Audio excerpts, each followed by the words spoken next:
પહેલગામમાં થયેલા આતંકી હુમલામાં 26 લોકોના મૃત્યુ થયા હતા, જેમાં મોટાભાગના પ્રવાસીઓ હતા જેઓ ભારતના જુદા જુદા રાજ્યમાંથી જમ્મુ કાશ્મીર ફરવા માટે આવ્યા હતા.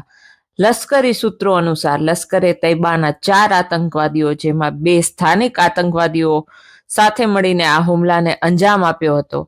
હવે સુરક્ષા દળોએ આ હુમલામાં સામેલ સ્થાનિક આતંકવાદીઓ સામે કડક કાર્યવાહી કરી છે.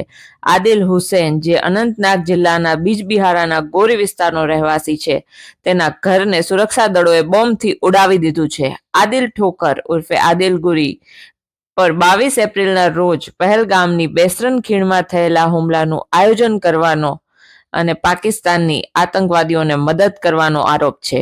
બીજી તરફ આ હુમલામાં સામેલ અન્ય એક સ્થાનિક આતંકવાદી આસિફ શેખના ત્રાલ સ્થિત ઘરને જમ્મુ કાશ્મીર પ્રશાસને બુલડોઝરથી તોડી પાડ્યું છે.